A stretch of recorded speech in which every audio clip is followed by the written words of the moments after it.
Gràcies, president, consellers, diputades, diputats. Conseller, molt independentistes, però agafen els pitjors hàbits del govern d'Espanya, del govern de Pedro Sánchez, que és governar a través de decrets.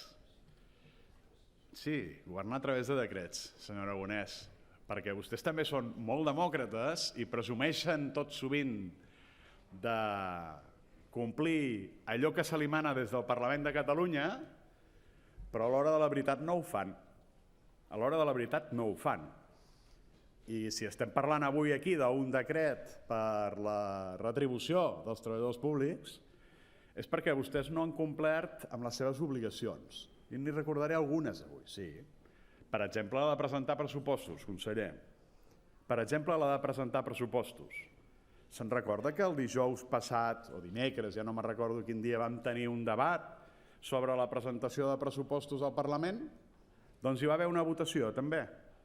I el Parlament va aprovar demanar-li al govern que a la primera reunió del Consell Executiu aprovessin els pressupostos i els portessin al Parlament, perquè el que van fer vostès de presentar-lo davant de la premsa el dilluns no serveix.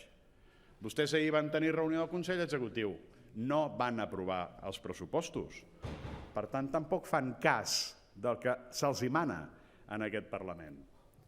Però avui ens porten aquest decret que abans dèiem era fruit de la inacció del govern. Jo crec que també és bastant fruit de la inacció del govern. Una en relació amb els pressupostos, sí.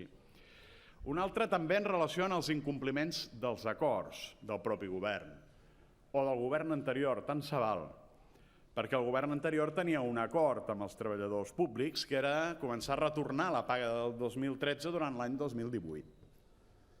I vostès, en l'any 2018, deien no, és que no podem, ja els hi pagarem, fins i tot els hi van proposar de tornar-los a pagar en un termini de 7-8 anys, una cosa descabellada. I vostès ens porten avui aquí un decret per, entre d'altres coses, per justificar que l'any 2019 poden retornar aquesta part de la paga extra del 2013, que després m'hi tornaré a referir breument.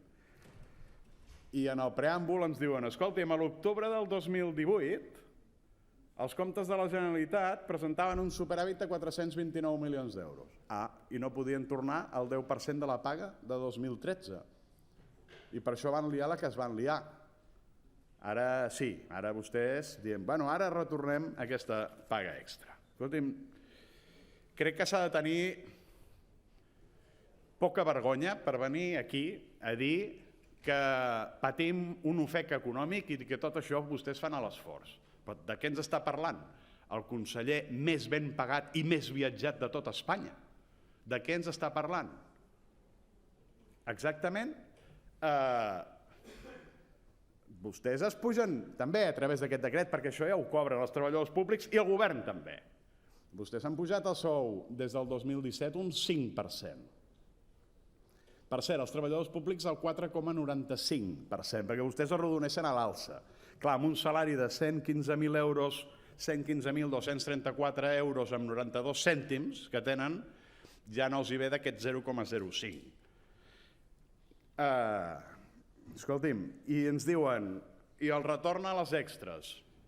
Evidentment. I a pesar de vostès, el nostre grup convalidarà aquest decret. Pels treballadors, no pas per vostès. També tenen la poca vergonya de portar-nos aquí la recuperació de les pagues extres dels consellers i del president de la Generalitat de l'any 2013. Tenen aquesta vergonya, Sí, conseller, no faci cara d'estranyat. Llegeixis el decret que vostès han aprovat. Els alts càrrecs i els directius també recuperaran el 10% de la paga extra de 2013. Els consellers més ben pagats d'Espanya volen també recuperar la paga extra de 2013 i venen aquí a denunciar l'ofec econòmic de no sé què. Escolti'm, que si fos per vostès, aquest decret el votàvem en contra. Ganes no ens en falten. No ho farem, per responsabilitat. I no per vostès, pel conjunt de treballadors de la Generalitat i pel conjunt de ciutadans de Catalunya que no ens mereixem un govern com el que tenim. Gràcies.